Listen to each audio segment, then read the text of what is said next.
کے لیے بھی بلند تر صلوات۔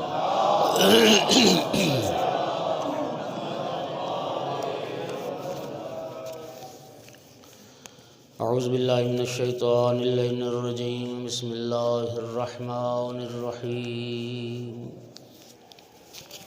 الحمدللہ رب العالمین والعاقبۃ للمتقین والجنة للمؤمنین والنار للمنافقین۔ الحمدللہ الذی جعلنا من المتمسکین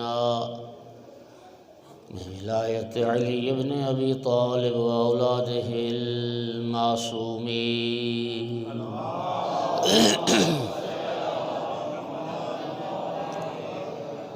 الحمدللہ الذی جعلنا من الباقین علی سید الشہداء واولادہ واصحابہ المظلومین۔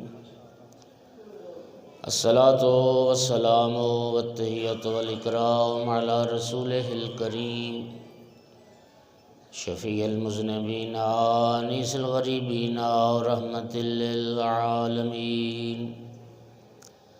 اعنی العبد المؤید الرسول المسدد المحمود الاحمد المصطفى الامجد ابا القاسم محمد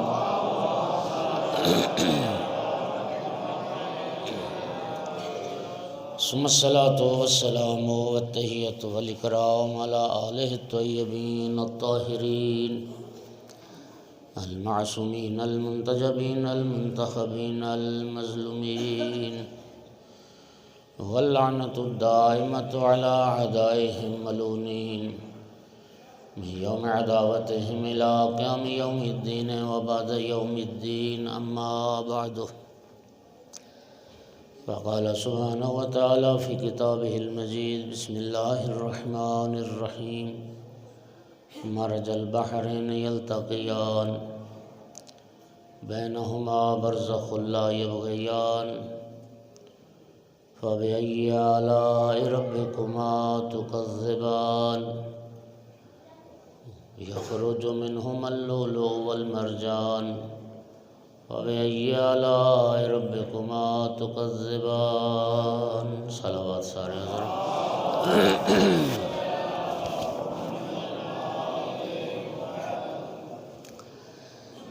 سورہ مبارکہ رحمان کی چند آیات تلاوت کی۔ ارشاد پروردگار ہے کہ اللہ رب العزت نے اپنی قدرت کاملہ سے دو بحر خلق فرمائے جو آپس میں ملتے ہیں، اور ان دونوں کے درمیان رب نے ایک برزخ قرار دیا ہے، ایک حجاب ہے، ایک پردہ ہے، جس کی وجہ سے وہ دونوں بحر ایک دوسرے کے اوپر تجاوز نہیں کرتے۔ فرمایا تم اپنے پروردگار کی کون کون سی نعمت کو جھٹلاؤ۔ یخرج منہما اللؤلؤ والمرجان، اور ان دو بحروں کے ملاپ کے نتیجے میں لؤلؤ اور مرجان پیدا ہوتے ہیں۔ فبأی آلاء ربکما تکذبان، تم اپنے رب کی کون کون سی نعمت کو جھٹلاؤ۔ چھٹے امام سے ارشاد ہے جب تم اس آیت کو پڑھو نا، فبأی آلاء ربکما تکذبان، تو اس کے ساتھ یہ جملہ ضرور کہو، لا اکذب من آلاء ربی شیئا، پروردگار میں تیری کسی نعمت کی تکذیب نہیں کرتا، میں تیری کسی نعمت کو نہیں جھٹلاتا۔ سامعین گرامی، ان آیات کی تفسیر میں معصوم نے فرمایا وہ جو دو بحر اللہ نے خلق فرمائے، ایک بحر عصمت و طہارت، دوسرا بحر ولایت، جناب صدیقہ کبریٰ صلوات اللہ علیہا اور جناب امیر المومنین علی بن ابی طالب علیہ السلام مراد ہے۔ اور ان دو کے درمیان جو برزخ ہے وہ سرکار دو عالم صلی اللہ علیہ وآلہ وسلم کی ذات مبارک ہے۔ اور لؤلؤ مرجان، لؤلؤ سے مراد امام حسن علیہ السلام ہے، اور مرجان سے مراد امام حسین علیہ السلام۔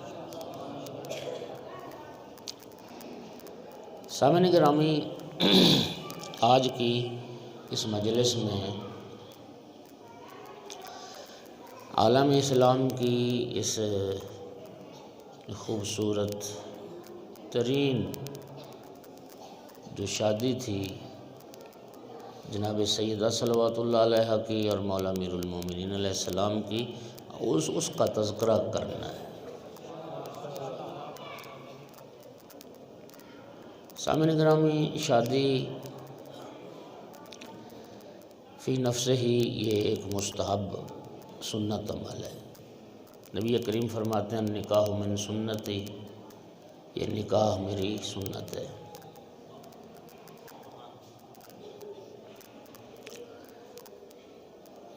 میں ماشاءاللہ جوان کافی تعداد میں ہیں۔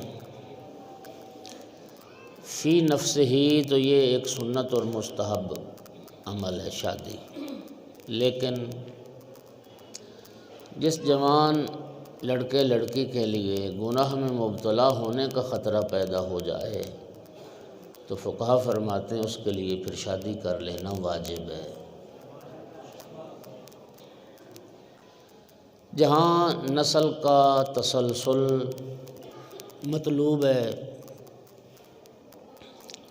وہاں پہ قرآن پاک نے شادی کا ایک فلسفہ اور بھی بیان کیا ہے۔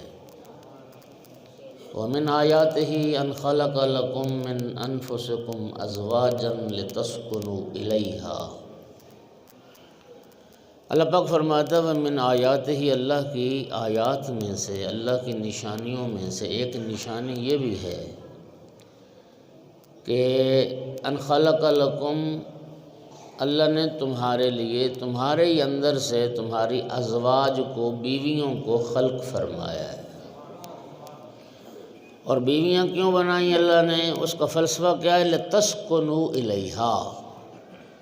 اللہ تعالیٰ فرماتا ہے شادی کا فلسفہ یہ ہے تاکہ تمہاری زندگی پرسکون ہو جائے، تمہاری زندگی میں آرام اور سکون آئے، یہ ازواج کا فلسفہ ہے۔ اچھا، یہاں پہ ایک میں نقطے کی طرف آپ کی توجہ دلاؤں۔ ایک طبقہ ہے ہمارے اندر، ہم جو مجتہدین اعظام اور مراجع کرام کے نام کے ساتھ کہتے ہیں نا جی آیت اللہ سید علی سیستانی، آیت اللہ سید علی خامنائی، تو ایک طبقے کو بڑی تکلیف ہے، تو کہتے ہیں جی مجتہدین کو آیت اللہ کیوں کہتے ہیں؟ آیت میں نے پڑھی آپ کے سامنے، قرآن پاک میں موجود ہے، جا کے اٹھا کے دیکھ لینا اللہ کے بندو۔ اللہ تو قرآن میں بیویوں کو بھی آیت اللہ ہی کہہ رہا ہے۔ یعنی اللہ تعالیٰ فرماتا ہے یہ بھی میری نشانی ہے۔ آیت اللہ کا معنی کیا ہوتا ہے؟ اللہ کی تو بیوی آیت اللہ ہو سکتی ہیں، تو مراجع جن کی زندگی تدریس علوم محمد والے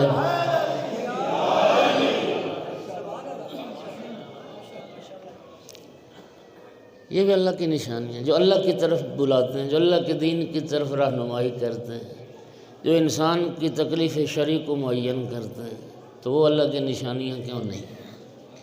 ذرہ خاک کا پتہ، کائنات ذرے سے لے کے کہکشان تک ایک ایک چیز وہ اللہ کی نشان۔ توجہ ہو رہی ہے؟ مومنین کرام، شادی مستحب عمل ہے، لیکن گمراہ جب انسان ہونے لگے، غلط راستے پہ چلنے لگے، امکان پیدا ہو جائے تو پھر اس کے لیے شادی کر لینا واجب ہے۔ توجہ فرما رہے ہیں؟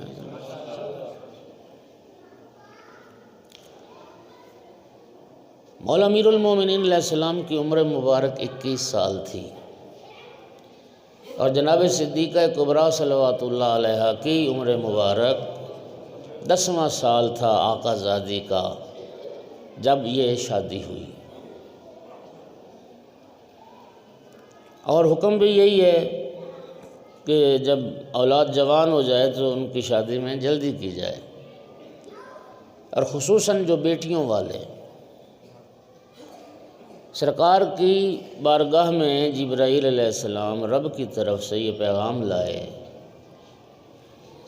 میرا محبوب آپ اپنی امت کو یہ بات بتا دیں کہ گھر میں جوان بیٹی درخت پر پکے ہوئے پھل کی مانند ہوتی ہے، اور جب کوئی پھل پک کر تیار ہو جائے تو اس کا علاج معالجہ یہی ہوتا ہے کہ اس کو اتار کے اس کو محفوظ کر لیا جائے۔ ایک پکا ہوا پھل اگر درخت پہ چھوڑ دیا جائے گا، دھوپ بھی اس کو خراب کر سکتی ہے، تیز ہوا بھی، آندھیاں بھی اس کو خراب کریں گی، پرندے بھی اس کو خراب کریں گے۔ اور فرمایا گھر میں جوان بیٹی درخت پر پکے ہوئے اسی پھل کی مانند ہوتی ہے، اور بیٹی جب جوان ہو جائے تو اس کی رخصتی جلدی کر دی جائے۔ اب ہمارے معاشرے میں ایک ایسے ہم معاشرتی جو ہمارے رسم و رواج ہیں ان کی ایسی ایک ظالمانہ گرفت میں ہم آئے ہوئے ہیں کہ جو شادی کا فلسفہ ہے نا وہ پورا ہی نہیں ہو رہا۔ ناراض نہ ہوئیے گا، مجلس اظہار حق کے لیے ہے بھائی۔ ایک بہت ساری تعداد ہے جوانوں کی، نوجوانوں کی، جو شادی سے پہلے ہی شادی کے قابل نہیں رہتے۔ میں بس اس سے بڑھ کے اور میں کھول کے بات کر ہی نہیں سکتا۔ توجہ ہو رہی ہے ذرا؟ یہ معاشرتی حقائق ہیں۔ اچھا، پھر ہمارا سسٹم ایک ایسا ہے کہ پہلے تو بچہ پڑھے، تعلیم حاصل کریں، بچیاں بھی پہلے تو پڑھائی کریں،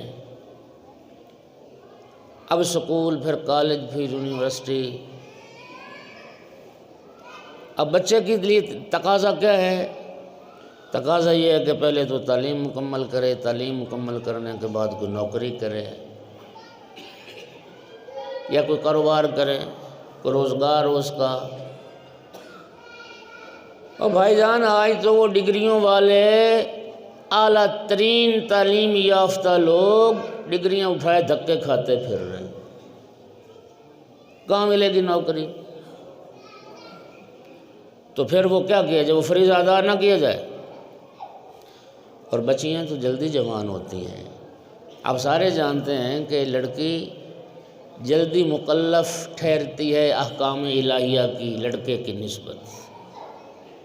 کوئی 9 سال کی عمر میں اس پہ تکلیف شرعی لاگو ہو جاتی ہے، اور لڑکے پہ 15 سال میں جا کے تکلیف شرعی لاگو ہوتی ہے۔ اب وہ پہلے پڑھائی کریں، پہلے کالج، پھر یونیورسٹی، ہاں جی، اور یونیورسٹی سے فارغ ہوتے ہوتے عمر ہو جاتی 30 سال، اور پھر اس کے بعد اوور ایج۔ پھر ان بچیوں کا رشتہ لینے کو بھی کوئی تیار نہیں۔ سب سے پہلا سوال ہے بچی کی عمر کتنی ہے؟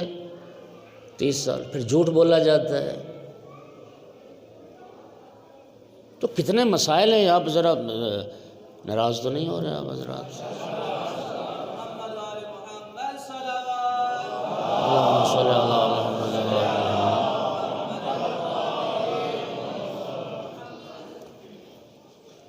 یہ معاشرتی مسائل۔ اب میرے بھائیو، وہ شادی کا جو فلسفہ تھا وہ تو یہی تھا، اس کی عفت اور پاک دامنی، بچی بچہ عفیف رہیں، پاک دامن رہیں۔ اور یہ جو سرکار کی حدیث ہے النکاح من سنتی، نکاح میری سنت ہے، فمن راغب عن سنتی، اس کا معنی جانتے ہو کیا ہے؟ فمن راغب عن سنتی کا معنی دیکھو، اسلام دین فطرت ہے۔ اسلام دین فطرت ہے۔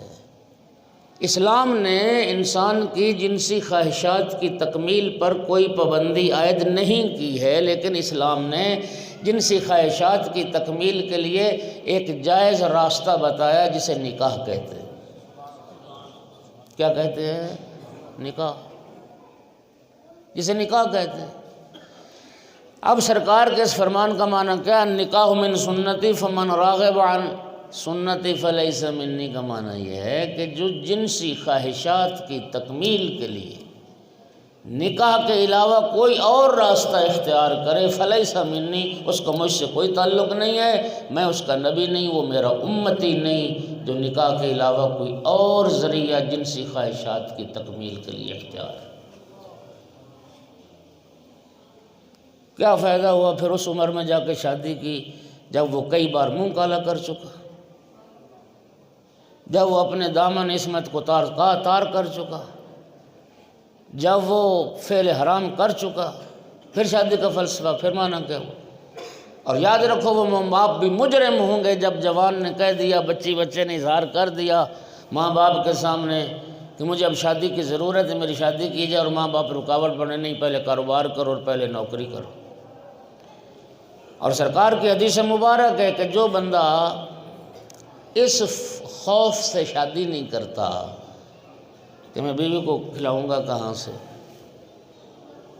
سرکار کی حدیث ہے، اس کا معنی یہ ہوا کہ وہ اللہ کے رازق ہونے کا یقین نہیں رکھتا، اللہ کے رازق ہونے کا عقیدہ نہیں رکھتا۔ میرے انتہائی محترم سامعین، ہماری احادیث میں شادی کو باب من ابواب الرزق قرار دیا گیا ہے۔ شادی کو تو خود رزق کا دروازہ بتایا گیا ہے، تنگ دست ہو شادی کرو، اللہ اپنے فضل سے غنی کر دے گا۔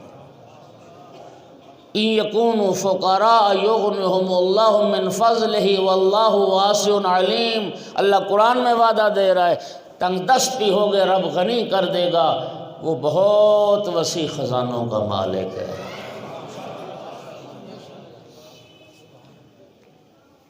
معاشرتی بہت فساد ہے، بہت فساد ہے، اور خصوصاً بچیوں کے حوالے سے۔ بچے کی جلدی شادی کر دو، جائے اپنے سسرال میں، شوہر اس کو آگے پڑھانا چاہے گا تو پڑھا لے گا، نہیں پڑھانا چاہے گا تو نہیں پڑھائے گا۔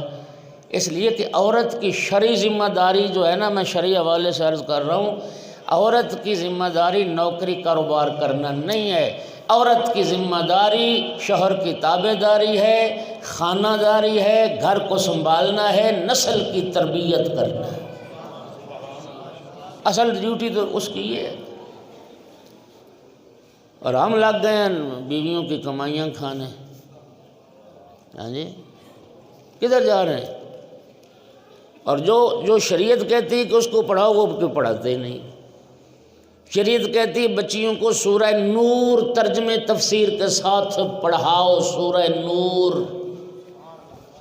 ہم پڑھاتے نہیں سورہ نور۔ تو مومنین کرام، یہ جو ایک فریضہ ہے تو اس کی ادائیگی میں تاخیر نہ کرو۔ جوان کی جوانی کو بھی محفوظ بناؤ، اس کی پاکیزگی کو بھی محفوظ بناؤ جی، اور اس کی زندگی میں سکون آئے، اطمینان آئے۔ بہت سارے سست لیزی جوان بچے وہ چست ہو جاتے ہیں جب ان کی شادی ہو جاتی ہے، انہیں پتہ نہیں کہ گھر میں ایک فرد کا اضافہ ہو گیا، اب اسے بھی کھلانا ہے، کمانا ہے، کہاں سے کرنا جی۔ بہت سارے بگڑی ہوئی اولاد ٹھیک ہو جائے گی جو ان کی شادیاں جلدی کر دو۔ صلوات پڑھو ذرا سارے۔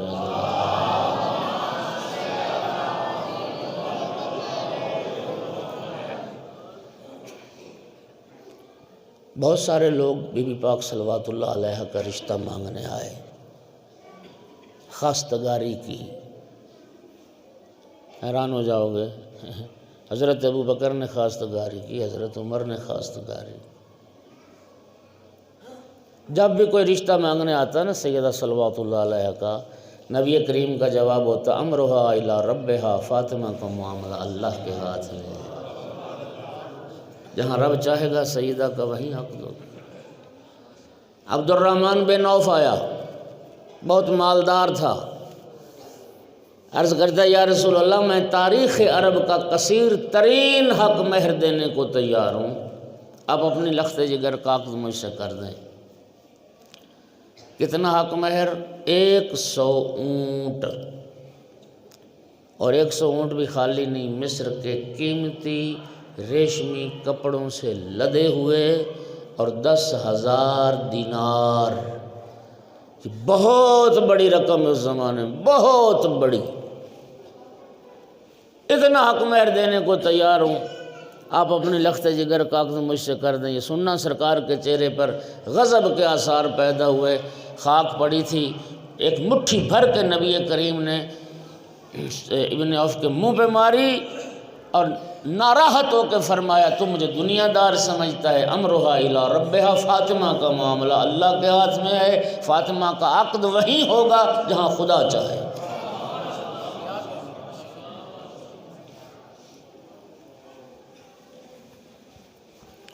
اللہ اکبر۔ اسلام نے نا ایک چیز کو آج پتہ کیا ہے، ہماری اصل میں ایک معاشرتی جو وہ بن گئی نا خرابی، وہ ہے دنیا طلبی۔ ہم دین کے پیچھے نہیں ہیں، ہم دین کی تلاش میں نہیں ہیں، ہم دنیا کی تلاش میں ہے۔ رشتے کی بات چلے، دونوں گھروں والے پہلا سوال ایک دوسرے کی مالی حیثیت کا کرتے ہیں، ان کی معاشی حیثیت کا کرتے ہیں، وہ گھرانہ کیسا ہے، کھاتے پیتے کیسے ہیں، دولت کتنی ہے، ذرائع انکم کیا ہے، کاروبار کیا ہے، لڑکا کماتا کیا ہے، تنخواہ کتنی ہے، یہی نہیں دیکھتے۔ کسی نے کبھی سوال نہ کیا کہ جہاں بیٹی جا رہی ہے وہاں مصلی جا نماز ملتا ہے، اس گھر میں پردے کا رواج ہے، اس گھر میں طہارت ہے، اس گھر میں غیر محرم تو نہیں آتے، اس گھر کے دروازے دیر تک غیروں کے لیے کھلے تو نہیں رہتے۔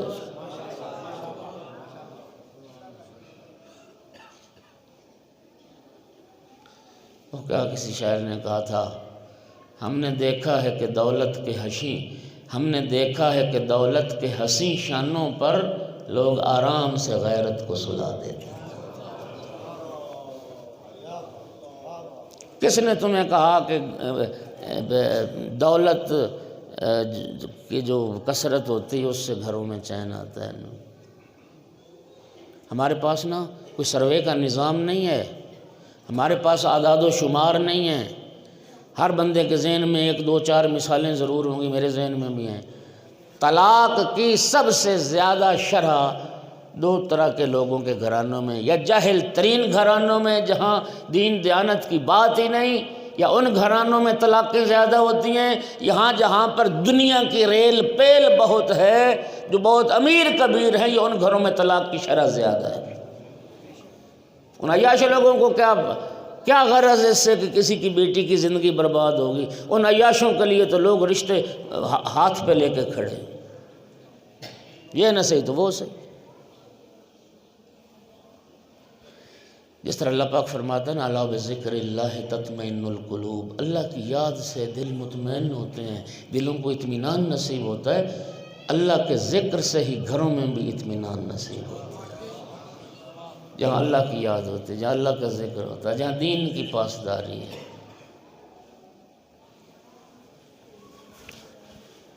سرکار کی حدیث ہے، تمہاری بیٹی کے لیے اگر کوئی رشتہ ہے جس کے دین دیانت سے تم مطمئن ہو، ایک صلوات پڑھ دو سارے حضرات۔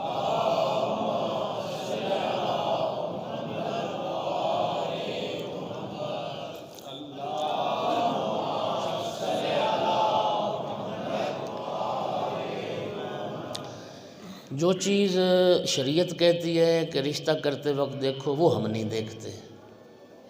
شریعت نے کہا ہے کہ بیٹی کی شادی کر یا بیٹے کی کفو ہونا چاہیے، اور ہم نے کفو سمجھا دولت کو۔ ہمارے جتنے ہی امیر ہونے چاہیے، ہم سے بڑھ کے امیر ہونے چاہیے۔ اسلام کہتا ہے کفو دو چیزیں، ایک ایمان عقیدہ اور دوسرا کردار۔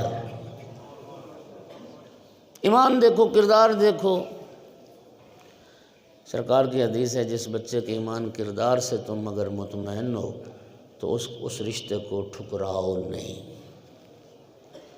اس رشتے کو ٹھکراؤ۔ اللہ اکبر۔ جب بہت سارے جنہوں نے رشتہ مانگا، جب ان کو انکار ہو گیا نا، مدینے میں یہ بات پھیل گئی۔ صحابہ کرام کہتے تھے کہ ہمیں یقین ہو گیا کہ رسول اللہ علی ابن ابی طالب علیہ السلام کے سوا اور کسی سے اپنی بیٹی کی شادی نہیں کریں۔ مولا امیر المومنین علیہ السلام خواستگاری کے لیے تشریف لائے، دق الباب کیا۔ سرکار دو عالم نے جناب ام سلمہ سے مسکرا کے فرمایا، ام سلمہ دروازہ کھولو، میرا بھائی علی آیا ہے۔ امیر المومنین داخل خانہ ہوئے، بارگاہ رسالت میں سلام کیا، دست بوسی کی، دو زانو ہو کے بیٹھ گئے، سر جھکا کے رسول اللہ کے سامنے، جیسے نمازی تشہد میں بیٹھتا اور خاموشی ہے۔ نبی کریم نے خاموشی کو توڑا، فرمایا یا علی ما حاجتوں کا، یا علی کیسے آنا ہوا، یا علی اپنی حاجت بیان کرو۔ اب حیا کی وجہ سے مدعا زبان پر نہیں آ رہا۔ خود رسول اللہ نے ہمت بندھائی، ایک جملہ فرمایا یا علی کیا چاہتے ہو مانگو، تم جو مانگو گے تمہیں عطا کیا جائے گا۔ اچھا ایک جملہ میں صرف ترجمہ کر کے آگے بڑھوں گا، خود سمجھیے گا کیا ہے۔ سرکار نے فرمایا یا علی اپنی حاجت بیان کرو، تم جو مانگو گے تمہیں عطا کیا جائے گا۔ لست بدجال، آپ دجال نہیں ہیں، یا علی تو دجال نہیں ہے۔ بس گویا سرکار انتظار میں تھے کہ مدعا زبان پر آئے۔ جناب امیر علیہ السلام نے عرض کی یا رسول اللہ آپ نے مجھے پالا ہے، آپ نے میری پرورش فرمائی، آپ نے مجھے پروان چڑھایا، آپ نے مجھے جوان کیا، یا رسول اللہ اب میرا گھر آباد کرنے کی فکر کر۔ جیسے ہی مدعا زبان پر آیا، سرکار نے مسکرا کے فرمایا یا علی گھر سے تو چلا ہے، عرش سے جبرائیل چلا ہے۔ اور یا علی گھر سے تو چلا، عرش سے جبرائیل چلا۔ یا علی آپ کے آنے سے پہلے جبرائیل رب کی طرف سے میرے پاس یہ پیغام لا چکا ہے۔ یا رسول اللہ، اللہ رب العزت فرما رہا ہے میں نے نور کا عقد نور سے کر دیا ہے، آپ زمین پہ زہرا کا عقد علی سے پڑھ دیں۔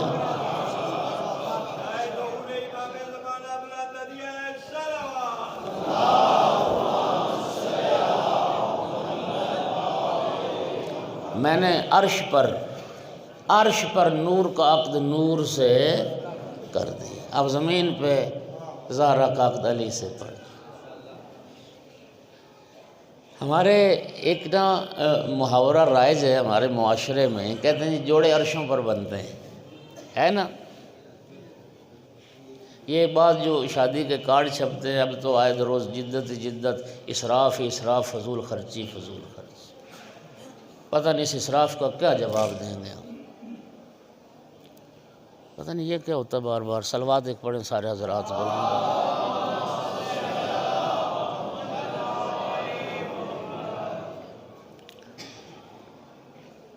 ایک جملہ میں نے عرض کیا کہ لکھا ہوتا ہے کہ جی جوڑے عرشوں پر بنتے ہیں، اس کی کوئی حقیقت نہیں، اس جملے کی کوئی حقیقت، یہ ہمارا ہی بنایا ہوا جملہ ہے، کوئی جوڑے عرشوں پر نہیں بنتے۔ اور دلیل میری یہ ہے کہ اگر سارے جوڑے عرشوں پر بنتے ہیں تو پھر جسے اللہ جوڑے اسے کون توڑے؟ یہ طلاق اللہ دلواتا ہے یا خود دیتے ہو؟ توڑتے بھی خود ہو، جوڑتے بھی خود ہو۔ اللہ کی کائنات میں صرف ایک جوڑا علی و بطول کا جو عرش پر بنا ہے، صرف ایک جوڑا۔ اور عرش پر اس کی تفصیلات الگ ہیں، چونکہ وقت تھوڑا ہے میں اس تفصیل میں نہیں جاتا۔ رحیل فرشتے نے خطبہ نکاح پڑھا اور جنت میں نثار ہوا، خیر تفصیل اس کی الگ ہے۔ تو سرکار نے فرمایا یا علی آپ کے پاس میری بیٹی کو حق مہر میں دینے کے لیے کیا ہے؟ جناب امیر علیہ السلام نے عرض کیا رسول اللہ میری کل کائنات سے واقف ہیں، ایک تلوار ہے، ایک زرہ ہے، ایک ناکہ ہے، ایک گھوڑا ہے، 4 چیزیں ہیں زیادہ سے زیادہ،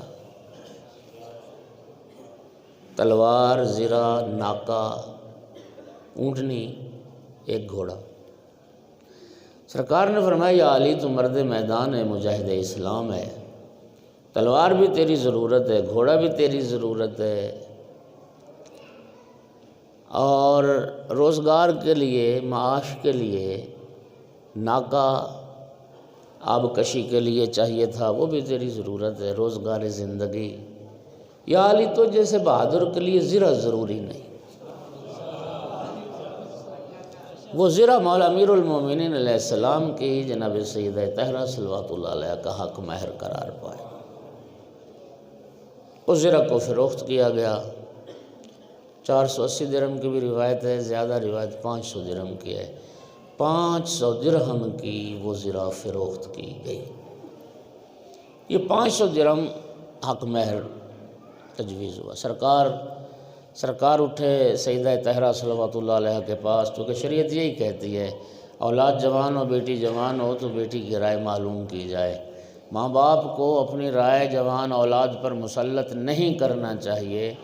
اولاد جوان کو بھی ماں باپ کی رائے کا احترام کرنا چاہیے، اس لیے کہ ماں باپ سے بڑھ کر اولاد کا مخلص کوئی نہیں ہوتا۔ ماں باپ نے زیادہ دنیا کا سرد گرم تلخ شیریں دیکھا ہوتا ہے، وہ زیادہ خیر خواہ ہوتے ہیں۔ لہٰذا ایک ایسا رشتہ ہونا جو اولاد اور ماں باپ کی باہمی رضامندی سے طے ہو، تو پھر اس گھر میں خوش مسرت، شادمانی، آرام، اطمینان، سکون، چین، محبت زیادہ ہوتی۔ بیٹے کی پسند آ گئی اور ماں کی پسند نہ ہوئی تو ساری زندگی پھڈا ہی رہے گا۔ بولو ذرا، جہاں دو متضاد اگر وہ آرا ہوں گی تو پھر فساد ہی رہے گا نا، اور کیا ہوگا۔ اور ماں باپ کی رائے اور اولاد کی رائے اگر متفق ہو کسی رشتے پر تو پھر انشاءاللہ سکون ہی سکون۔ صلوات ایک سارے حضرات پڑھ دیں، بلند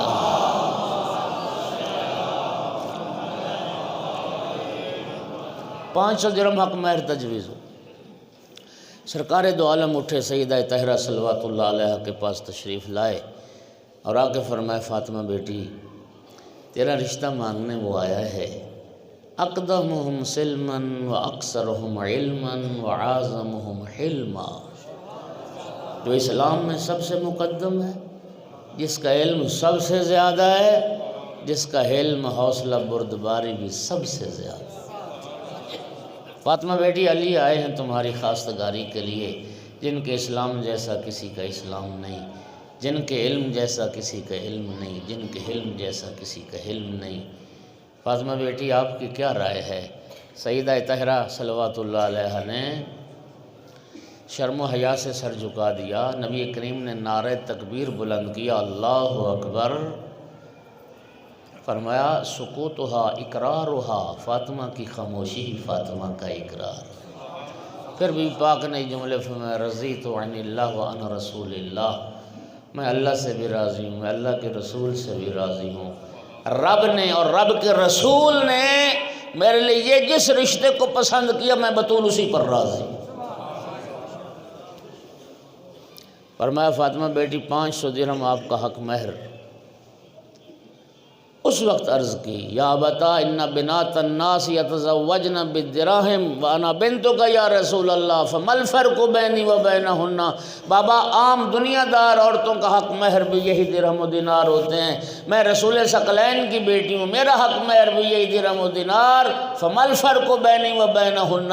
بابا، مجھ میں اور عام عورتوں میں پھر کیا فرق رہ گیا؟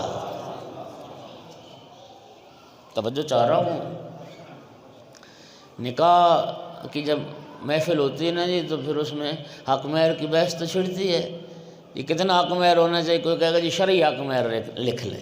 تو یاد رکھیے دوستو، ہمارے معاشرے میں ایک تو افراط و تفریط بہت ہے۔ ابھی یہ پنڈی بھٹیاں میں 1 مہینہ نہیں ہوا، میں نے ایک نکاح پڑھا، یقین کریں میں حیران ہو گیا کہ میں نے جب کہا نا کہ حق مہر دو بھائی کتنا دینا، تو پتہ نہیں 50 روپیہ دے رہے تھے یا 70 روپیہ دے رہے تھے اس زمانے۔ اور اس کے برعکس اکثر یہ شاید ایسے موارد تھوڑے ہیں، اکثر کروڑوں روپے لکھوایا جا رہا ہے۔ پلاٹ لکھو جی، سونا لکھو اتنے تولے، اور گھر لکھو، ہاں جی۔ اور وہ جو توجہ کرنا، وہ جو حق مہر میں لکھوایا جا رہا ہے، اس سسر کو بھی پتہ ہے میرا داماد ساری زندگی یہ چیزیں دے نہیں سکتا، اور اس سائن کرنے والے دولہے میاں کو بھی پتہ ہے اپنی حیثیت کا کہ یہ تو ساری زندگی میں نہیں دے سکوں گا۔ اب میں تو فقیہ ہوں نہیں، مفتی ہوں نہیں، یہ ذرا علماء سے پوچھئے کہ اس نکاح کی پھر شرعی حیثیت کیا رہ جائے گی جس میں حق مہر دیا ہی نہ جائے۔ اور مجھے بتاؤ پھر کیوں لکھوایا جا رہا ہے؟ جی وہ بیٹی کی پروٹیکشن ہو رہی ہے۔ پھر طلاقیں نہیں ہوتی جہاں زیادہ حق مہر لکھوائے جاتے ہیں، وہاں گھر نہیں برباد ہوتے۔ شادی کا فلسفہ تو قرآن نے کہا تھا لِتَسْكُنُوا إِلَيْهَا تاکہ سکون آئے زندگی میں۔ جس داماد کو انڈر پریشر رکھنے کے لیے تم نے پہلے دن ہی کروڑوں روپے کی مالیت کے اس سے حق مہر پہ سائن کروا لیے، اب مجھے بتا وہ بنیاد تم نے محبت پر رکھی یا نفرت پر؟ تم نے بنیاد محبت پر رکھی یا بغض و کینے پر؟ کیا محبت پیدا ہوگی جو شوہر یہ جانتا ہے کہ اتنا مجھ سے لکھوایا گا میں تو ساری زندگی کبھی نہیں ادا کر سکتا، پھر اس نکاح کی شادی کی شرعی حیثیت اور جواز کیا؟ یہ خود سوال ہے۔ نبی کریم صلی اللہ علیہ وآلہ وسلم کی حدیث مبارک ہے خیر النساء امتی اقلہن مہرن، میری امت کی بہترین عورتیں وہ ہیں جن کا حق مہر تھوڑا ہو۔ یہاں نکاح کا، میں ناراض نہ ہوئیے گا، یقین کریں مجھے لگتا ہے کہ نکاح نہیں ہو رہا، کوئی خرید و فروخت ہو رہی ہے، اور اتنے مہنگے داموں کے بدلے بیٹی کو بیچا جا رہا ہے۔ کیا اسلام ہے؟ کیا شیعت ہے؟ کیا طریقہ اہل بیت ہے؟ یہ جو کہتے ہیں لوگ شرعی حق مہر، شرعی حق مہر، شرعی حق مہر شریعت میں اس کی کوئی حد معین نہیں ہے۔ ہر وہ حق مہر شرعی ہے جس پر خاتون راضی ہو، اور حدیث میں سنا چکا ہوں، آقا فرماتے ہیں میری امت کی بہترین عورتیں وہ ہیں جن کا حق مہر تھوڑا۔ خود سرکار دو عالم کی حیات مبارکہ میں نبی کریم نے اپنی ایک صحابیہ کا عقد پڑھا اپنے ایک صحابی کے ساتھ، اور وہ صحابی جو تھے نا وہ اصحاب صفہ میں سے تھے۔ اصحاب صفہ کا سنو ہوئے نام؟ وہ جو مکہ سے ہجرت کی انہوں نے، لیکن ان بیچاروں کے پاس کچھ نہیں تھا،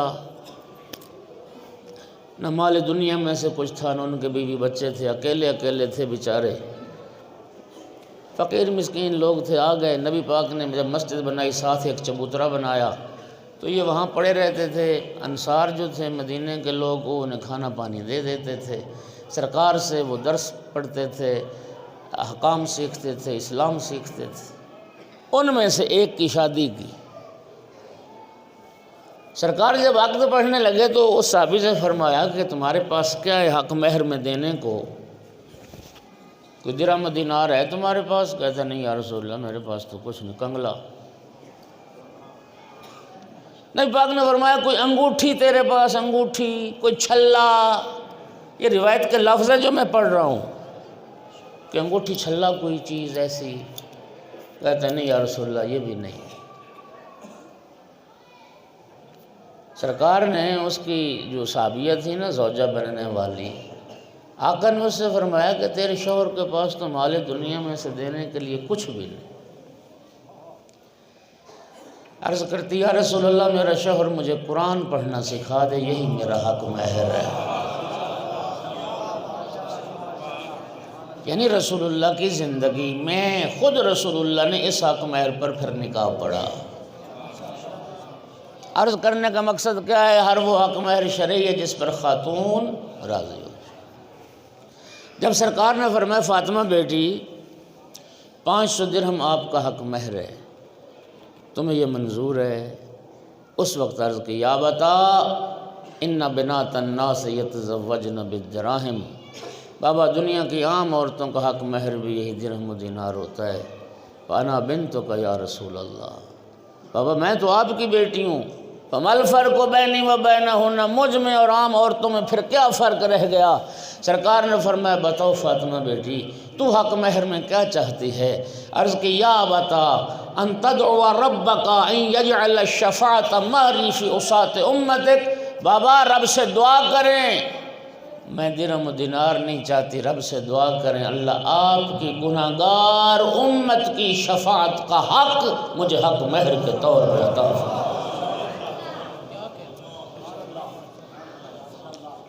شیعو خوش نصیب ہو، رب نے تمہاری بخشش کے کیسے کیسے سامان خلق فرمائے۔ سیدہ طاہرہ نے اپنی خوشی کے موقع پر بھی اپنے بابا کی امت کو یاد رکھا۔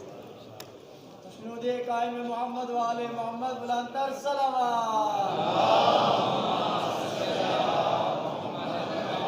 بابا میں حق مہر میں صرف حق شفاعت مانگتا، اللہ مجھے آپ کی امت کی شفاعت کرنے کا حق عطا کر۔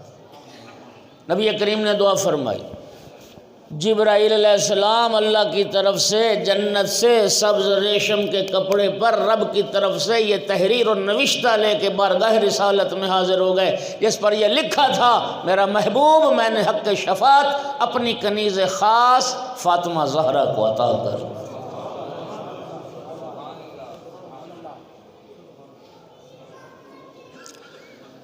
نبی کریم صلی اللہ علیہ وآلہ وسلم نے خود عقد پڑھا، مسجد نبوی میں عقد ہوا۔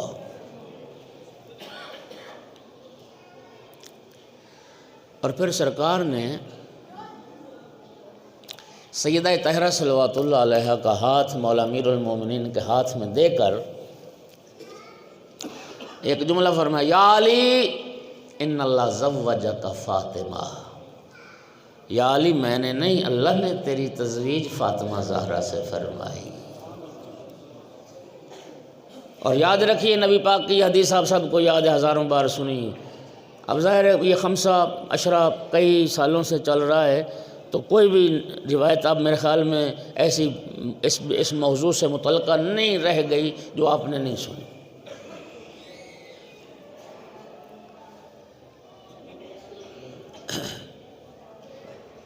مولا امیر المومنین کے ہاتھ میں سیدہ طاہرہ کا ہاتھ دیا۔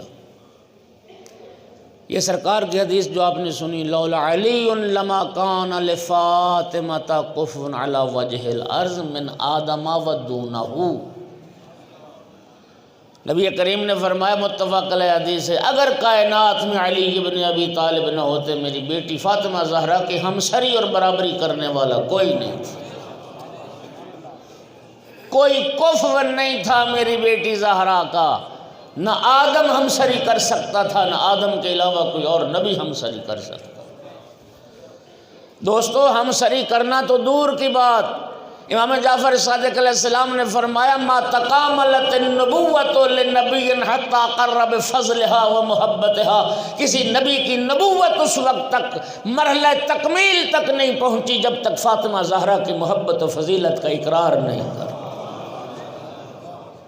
وہ سیدہ کی برابری کیسے کریں گے جن کی نبوتوں کو کمال ملا ہو سیدہ طاہرہ کی فضیلت کے اقرار سے؟ کیا فرمایا، یا علی، نبی پاک، یا علی ان اللہ زوجک فاطمہ، یا علی اللہ نے تیری تزویج فاطمہ زہرا سے فرمائی ہے، وجعل صداقها الارض، اللہ نے ساری زمین کو میری بیٹی فاطمہ کا حق مہر بنایا۔ ذمہ داری کے ساتھ روایت پڑھ رہا ہوں، یا علی من مشا علیہا مبغضا لک ولہا مشا حراما، یا علی جو بندہ زمین پر چلے اس حال میں کہ تجھ سے بھی بغض رکھتا ہو، میری زہرا سے بھی بغض رکھتا ہو، اس کا زمین پہ چلنا فعل حرام،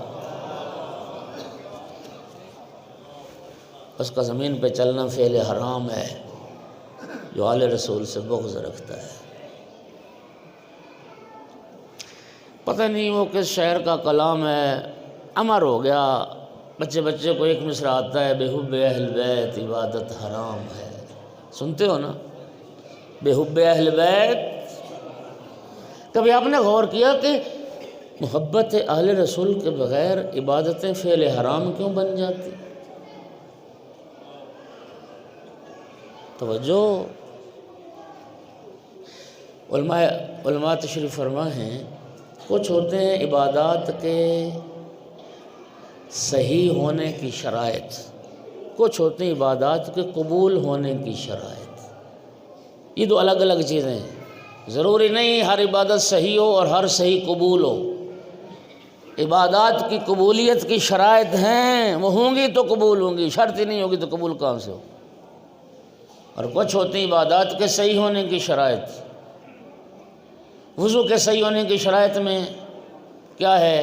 پانی پاک ہونا چاہیے، نجس پانی سے بولو پانی مطلق ہونا چاہیے، مضاف پانی سے وضو نہیں ہوگا۔ وہ لوٹا بھی، وہ پانی مباح بھی ہونا چاہیے، لوٹا مباح بھی ہونا چاہیے، غصبی نہیں ہونا چاہیے۔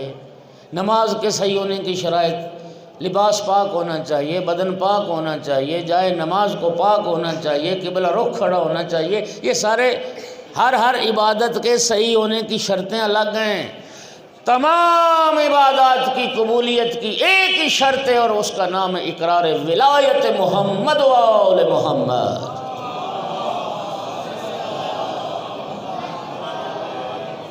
اگر محمد و آل محمد علیہ السلام کی محبت و ولایت کا عقیدہ نہیں ہے تو عبادت قبول نہیں ہے۔ امام صاحب العصر علیہ السلام کے زیارت نامے کا ایک جملہ سنا رہا ہوں۔ امام زمانہ کے زیارت نامے میں جملہ اشہد ان بولایت کا تقبل الاعمال، آقا میں گواہی دیتا ہوں اعمال آپ کی ولایت کے صدقے میں قبول ہو جائیں۔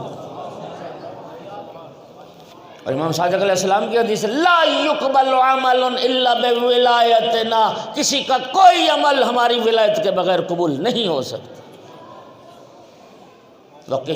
وقفوہم انہم مسئولون، قیامت کے دن روکا جائے گا جنت جانے والوں سے، ملائکہ کو اللہ حکم دے گا روکو، ابھی ایک سوال پوچھا جانا ہے۔ چھٹے امام نے فرمایا وہ علی ابن ابی طالب علیہ السلام کی ولایت اور آل رسول کی ولایت کا سوال۔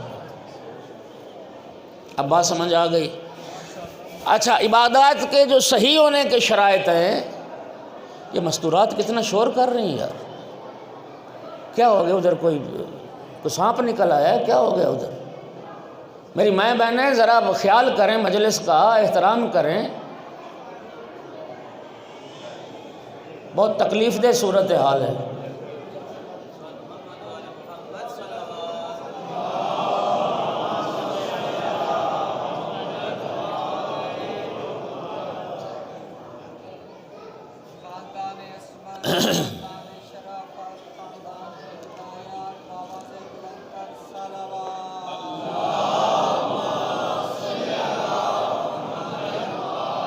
توجہ، تمام عبادات کے صحیح ہونے کی ایک شرط کامن ہے، اور وہ کیا ہے کہ جس جگہ پر عبادت کی جا رہی ہے وہ مباح ہونی چاہیے۔ وہ کیا ہونی چاہیے؟ مباح کا معنی کیا ہوتا ہے؟ غصبی نہ ہو۔ کیا نہ ہو؟ غصبی جگہ پر آپ کسی کے پلاٹ پہ قبضہ کر کے یعنی 4 منزلہ عمارت بنا لیں، میرا بھائی نماز حرام ہو جائے گی وہاں پہ پڑھنا۔ نہیں سمجھے بات؟ کسی کے گھر میں زبردستی گھس جائیں، نماز باطل ہے۔ غصبی مقام پر عبادت حرام ہے، غصبی جگہ پر عبادت باطل ہے۔ توجہ ہو گئی؟ بحب اہل بیت عبادت حرام کیوں ہے؟ ساری عبادتیں کہاں ہوتی ہیں؟ اسی زمین پر، اور رسول اللہ فرما رہی حق مہر ہے میری بیٹی فاطمہ زہرا۔ اب عبادت اسی کی صحیح اور قبول ہوگی جس پہ سیدہ راضی ہو جائے، اور یہ میرا دعویٰ نہیں، دلیل ہے شیعہ سنی کے ہاں متفق علیہ حدیث موجود نہ ہو تو میں مجرم ہوں۔ نبی کریم نے اسی لیے فرمایا تھا ان اللہ یغضب لغضب فاطمہ ویرضی لرضاها، اللہ اس پر غضبناک ہوتا ہے جس سے بطول غضبناک ہو، اللہ اس سے راضی ہوتا ہے جس سے زہرا راضی ہو۔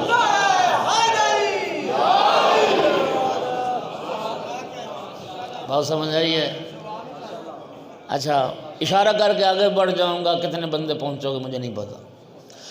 اور بھائیو ذرا سننا، جب غصبی جگہ پر عبادت نماز فعل حرام ہے، غصبی جگہ پر عبادت باطل ہے، تو غصبی جگہ پر دفن ہونا شرف کیسا؟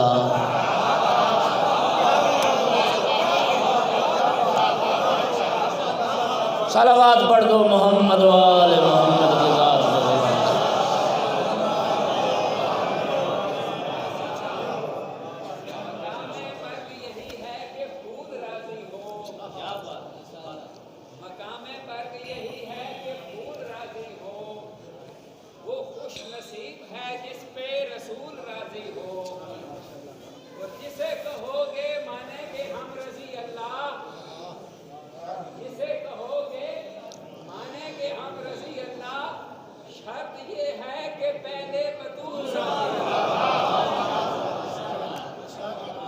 عقد پہلے ہوا،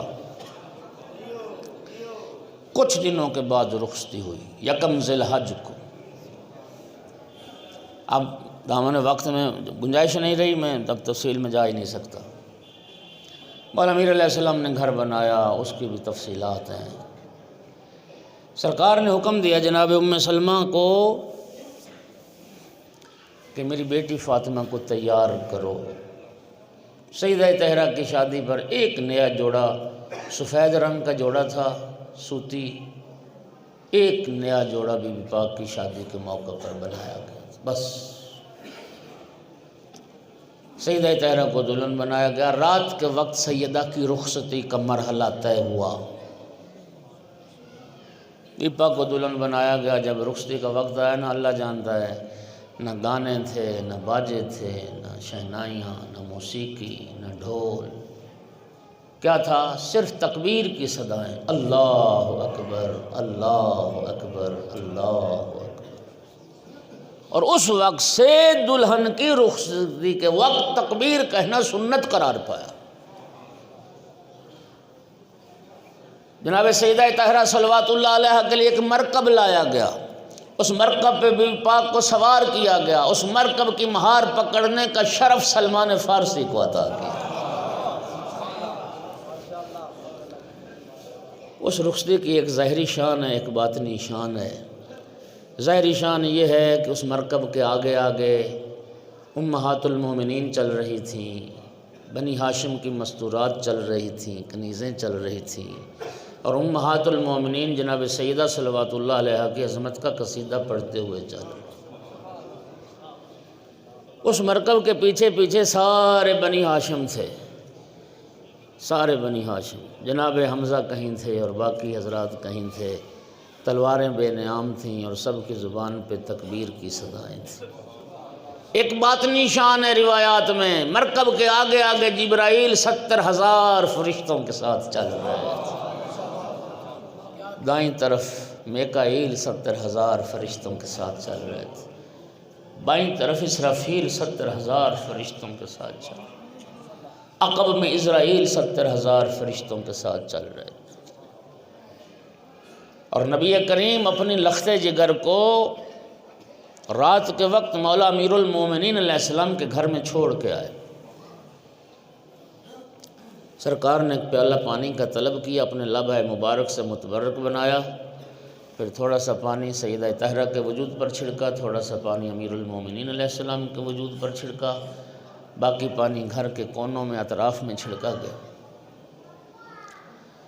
پھر سرکار نے مولا امیر علیہ السلام اور سیدہ طاہرہ کا ہاتھ پکڑ کر یوں دونوں ہاتھ اپنے سینے پہ رکھے، پھر ایک دعا فرمائی، اللہم انی احبہما، میرا اللہ تو جانتا ہے میں علی و زہرا سے محبت کرتا ہوں، وَأَحِبَّ مَن يُحِبُّهُمَا، میرا اللہ تو بھی ان سے محبت کر جو علی و زہرا سے محبت کر۔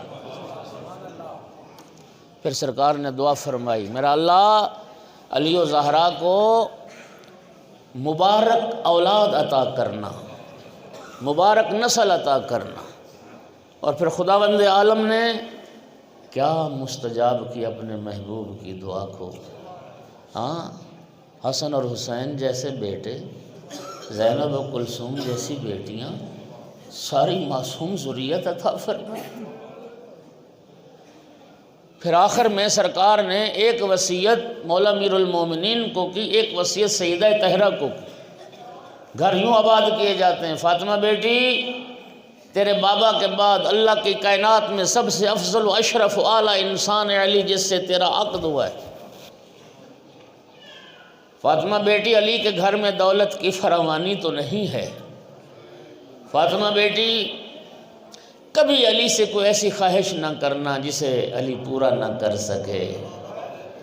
اللہ جانتا ہے، یوں بابا کی وصیت کو پلے باندھا، ساری زندگی مولا علی سے کوئی خواہش نہیں۔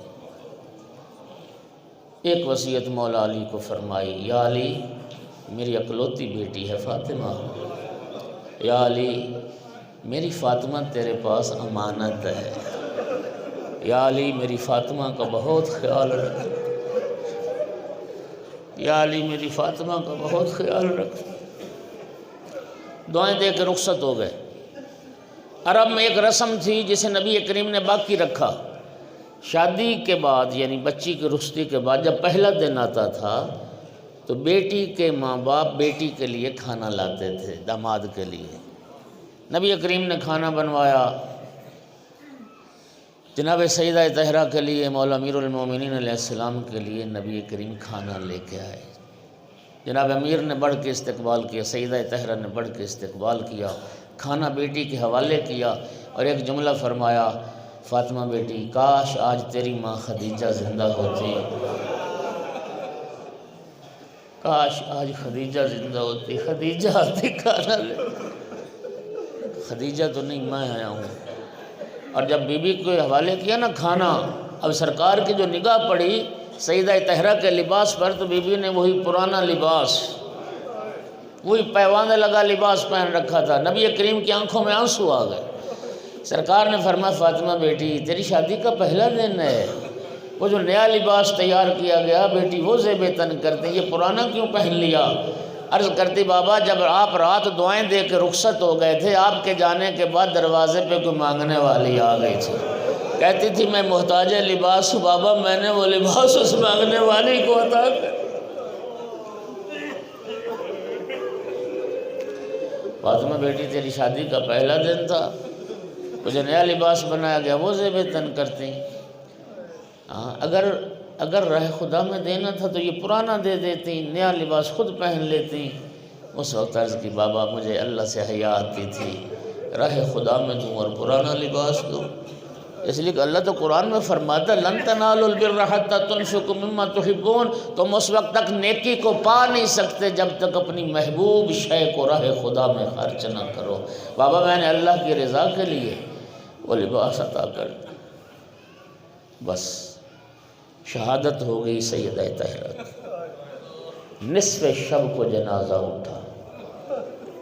آپ جانتے ہو جب تدفین کا مرحلہ آتا ہے، کچھ لوگ ہوتے ہیں جو میت قبر میں وصول کرتے ہیں، کچھ ہوتے ہیں جو میت کو دیتے ہیں ان لوگوں کو جو قبر میں ہوتے ہیں۔ نصف شب کا وقت ہے، امیر المومنین کے ہاتھوں پہ بطول کا جنازہ ہے، قبر کے کنارے لے کے جنازہ بیٹھے ہیں۔ ایک مرتبہ رسول اللہ کے 2 ہاتھ قبر سے، 2 ہاتھ رسول اللہ کے ہاتھوں کے مشابہ قبر سے برآمد ہوئے اور ایک آواز آئی، یا علی لاؤ میری امانت میرے حوالے کر۔ بس ہزاروں جملہ سننا تھا، امیر المومنین کی چیخیں نکل گئی اور رو کے عرض کی، یا رسول اللہ مجھے معاف کرنا، آپ جو امانت میرے حوالے کر کے گئے تھے وہ امانت سلامت نہیں ہے، امانت کا پہلو زخمی ہے۔ یا رسول اللہ خود زہرا سے سوال کرنا، آپ کے بعد آپ کی امت نے زہرا کے ساتھ کیا سلوک۔ اجرکم علی اللہ۔ تدفین ہوگی سیدہ طاہرہ کی، سیدھے اٹھے قبر پیغمبر پر آئے۔ نہج البلاغہ میں جملے ہیں بی بی پاک کی تدفین کے وقت جو خطبہ، سیدھے قبر پیغمبر پر آئے، السلام علیکہ یا رسول اللہ، انی وان ابنتک النازلۃ فی جوارک سریۃ اللحاق بک۔ یا رسول اللہ میری طرف سے بھی سلام قبول کرو اور اپنی بیٹی فاطمہ زہرا کی طرف سے بھی سلام قبول کرو۔ یا رسول اللہ جو بہت جلد آپ کے پاس پہنچ گئی۔ جملہ سنو گے عزادارو، امیر المومنین قبر پیغمبر پر کھڑے ہو کے جملہ فرماتے ہیں، یا رسول اللہ قل عن صفیت کا صبری، یا رسول اللہ اب زہرا کی موت پر مجھ سے صبر نہیں ہوتا، اب زہرا کی موت پر مجھ سے صبر نہیں ہوتا۔ فَلَقَدْ اُسْتُرْجِعَتِ الْوَدِيَّةُ وَأُخِذَتِ الرَّهِينَةُ۔ یا رسول اللہ جو امانت میرے حوالے کر کے گئے تھے وہ زبردستی مجھ سے چھین لی گئی۔ یا رسول اللہ زہرا کو زبردستی مجھ سے جدا کر لیا گیا۔ اور اگلا جملہ، تم سال میں 1 عشرہ مناتے ہو نا فاطمیہ، 1 عشرہ سال میں 10 دن سیدہ کی عزاداری۔ بخدا قسم مولا امیر کے جملے نہج البلاغہ میں موجود ہیں، جا کے میری بات کی تصدیق کر لینا۔ مولا امیر المومنین کے جملے ہیں، یا رسول اللہ اما لیلی فمصاحدو، یا رسول اللہ اب علی کی راتیں جاگ جاگ کر گزریں گی، زہرا کے بعد علی سو نہیں پائے گا۔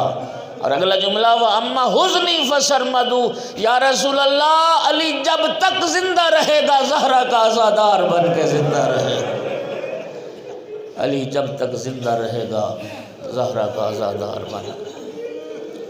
الا لعنۃ اللہ علی القوم الظالمین وسیعلم الذین ظلموا ای منقلب ینقلبون۔ کریم اللہ بحق محمد و آل محمد اس مجلس اعزاز ذکر کا ثواب محمد حسین زیدی برستی مرحوم، اہلیہ مرحومہ اور خاندان کے جملہ مرحومین اور تمام حاضرین جو مجلس میں تشریف فرمائیں سب کے مرحومین کے نام اعمال میں درج فرما، بانیان کے حوائج پورے فرما، ان گھروں میں رحمت نازل فرما، ان مرحومین کو سیدہ طاہرہ کی شفاعت نصیب فرما۔ کریم مال خالق تمام ملتمسین دعا کی دعاؤں کو مستجاب فرما، بیماروں کو شفا عطا فرما، بے اولاد کو نیک اولاد عطا فرما۔ والدہ سے لگا ہوا تھا ایکسیڈنٹ ایک ہفتہ پہلے، اب ٹھیک ہے، وہ دعا آپ کی۔ کریم مالک بھائی کی والدہ کو شفا کاملہ عطا فرما، جتنے مومنین مومنات بیمار ہیں سب کو شفا کاملہ عطا فرما، بے اولاد نیک اولاد عطا فرما، جو تنگ دست ہیں وسیع اللہ رزق نصیب فرما، دنیا میں محمد و آل محمد کی زیارت، آخرت میں شفاعت نصیب فرما۔ ان مرحومین کے لیے ایک بار سورہ الحم، 3 بار سورہ توحید کی تلاوت فرما۔ بسم اللہ الرحمن الرحیم، الحمدللہ رب العالمین، الرحمن الرحیم، مالک یوم الدین، ایاک نعبد و ایاک نستعین، اهدنا الصراط المستقیم، صراط الذین انعمت علیہم غیر المغضوب علیہم ولا الضالین۔ بسم اللہ الرحمن الرحیم، قل هو اللہ احد اللہ الصمد لم یلد ولم یولد ولم یکن له کفوا احد۔ بسم اللہ الرحمن الرحیم، قل هو اللہ احد اللہ الصمد لم یلد ولم یولد ولم یکن له کفوا احد۔ بسم اللہ الرحمن الرحیم، قل هو اللہ احد اللہ الصمد لم یلد ولم یولد ولم یکن له کفوا احد۔ اللہم اغفر للمؤمنین والمؤمنات والمسلمین والمسلمات الاحیاء منهم والاموات، اللہم تاب بیننا وبینہم بالخیرات، انکا مجیب الدعوات، انکا علی کل شیء قدیر۔ اللہم صل